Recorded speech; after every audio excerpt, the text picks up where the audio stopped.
Quotable quotes from the chosen ones.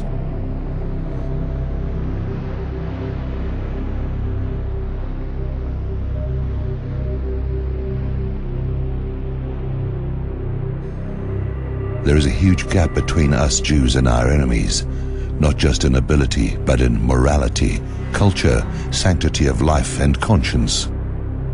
They are our neighbors here, but it seems as if at a distance of a few hundred meters away, there are people who do not belong to our continent, to our world, but actually belong to a different galaxy.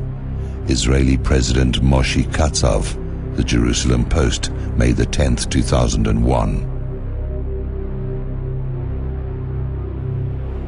The Palestinians are like crocodiles. The more you give them meat, they want more.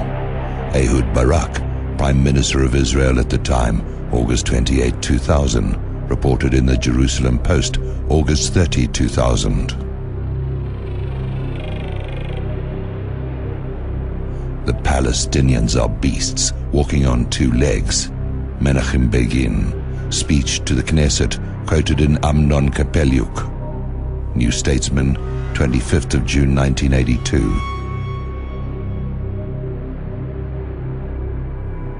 The Palestinians should be crushed like grasshoppers, heads smashed against the boulders and walls.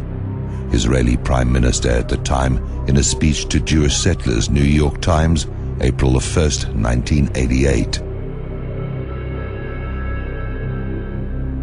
When we have settled the land, all the Arabs will be able to do about it is to scurry around like drug cockroaches in a bottle. Raphael Eitan, Chief of Staff of the Israeli Defense Forces, New York Times, 14th April 1983. How can we return the occupied territories? There is nobody to return them to. Golda Meir, March the 8th, 1969. There is no such thing as Palestinians. They never existed. Golda Meir, Israeli Prime Minister, June 15th, 1969. The thesis of the danger of genocide was hanging over us in June 1967, and that Israel was fighting for its physical existence is only bluff, which was born and developed after the war. Israeli General Matityahu Peled reported in Haaretz, 19th of March 1972. David Ben-Gurion, the first Israeli Prime Minister. If I were an Arab leader, I would never sign an agreement with Israel. It is normal. We have taken their country. It is true God promised it to us, but how could that interest them? Our God is not theirs. There has been anti-Semitism, the Nazis, Hitler, Auschwitz, but was that their fault? They see but one thing: we have come and we have stolen their country. Why would they accept that? Quoted by Nahum Goldman in La Paradoxe Juif, The Jewish Paradox, page 121. Ben-Gurion warns in 1948, we must do everything to ensure the Palestinians never do return, assuring his fellow Zionists that Palestinians will never come back to their homes. From the old will die and the young will forget.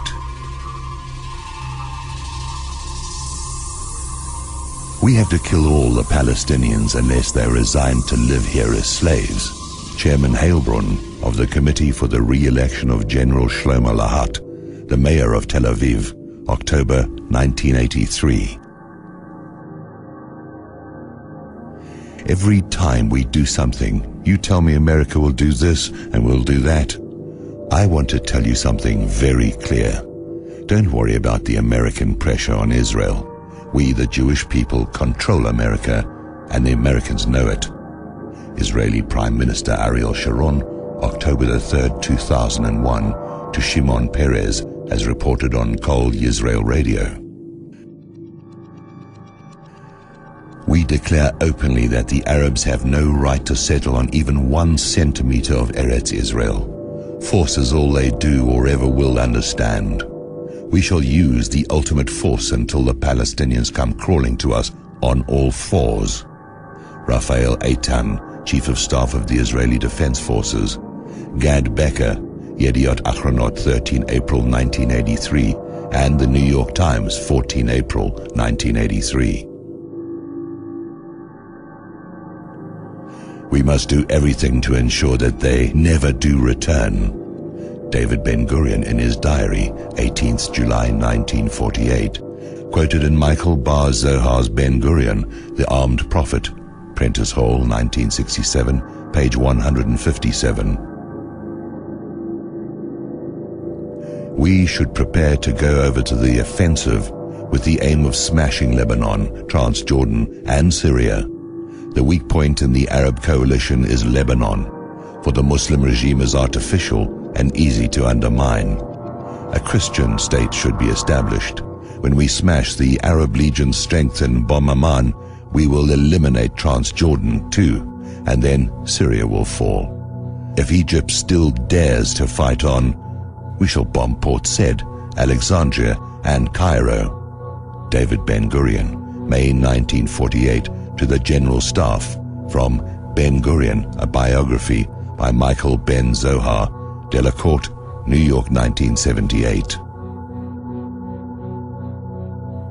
We must use terror, assassination, intimidation, land confiscation, and the cutting of all social services to rid the Galilee of its Arab population. Israel Koenig, the Koenig Memorandum. Jewish villages were built in the place of Arab villages. You do not even know the names of these Arab villages. I do not blame you because geography books no longer exist. Not only do the books not exist, the Arab villages are not there either. Nalal arose in the place of Malul, Kibbutz Gvat in the place of Jipta, Kibbutz Sarit in the place of Hunefis, and Kefar Yeshua in the place of Tal al-Shuman. There is not a single place built in this country that did not have a former Arab population. Moshe Dayan, addressed to the Technikon, Haifa, reported in Haaretz, April the 4th, 1969. We walked outside, Ben-Gurion accompanying us. Alon repeated his question, what to be done with the Palestinian population? Ben-Gurion waved his hand in a gesture which said, drive them out. Yitzhak Rabin leaked a censored version of Rabin memoirs published in the New York Times, 23 October 1979. Rabin's description of the conquest of Lydda after the completion of Plan Dalet. We shall reduce the Arab population to a community of woodcutters and waiters. Yuri Lubrani, PM Ben-Gurion's Special Advisor on Arab Affairs in 1960, from The Arabs in Israel by Sabri Girias.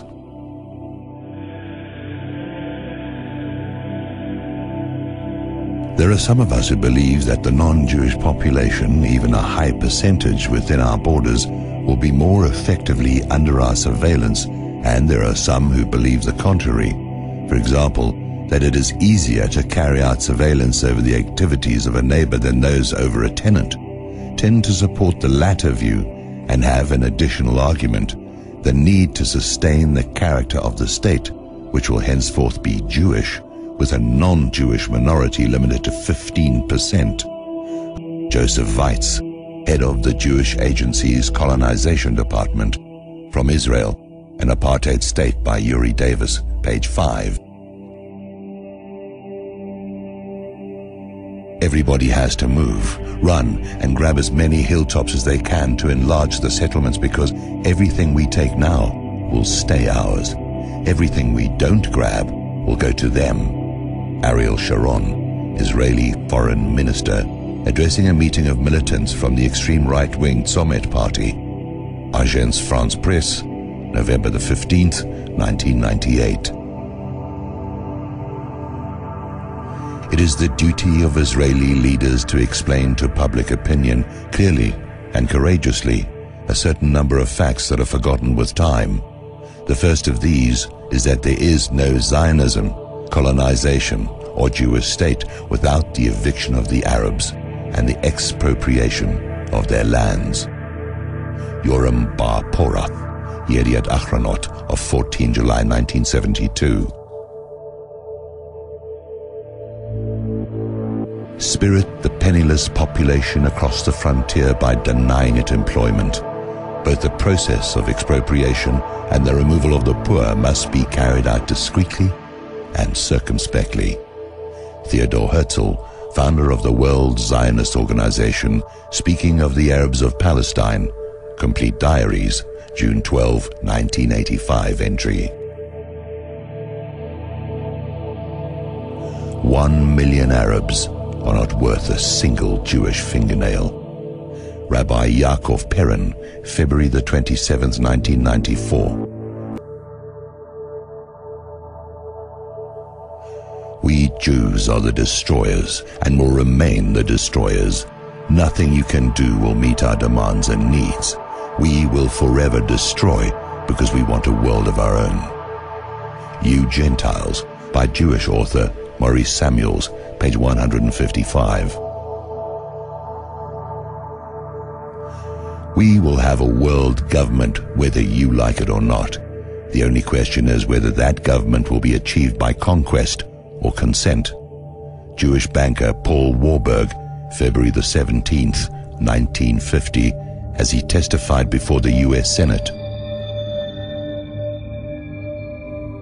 We will establish ourselves in Palestine whether you like it or not. You can hasten our arrival or you can equally retard it. It is, however, better for you to help us so as to avoid our constructive powers that turned into a destructive power which will overthrow the world. Chaim Weizmann, published in Jüdische Rundschau, number 4, 1920.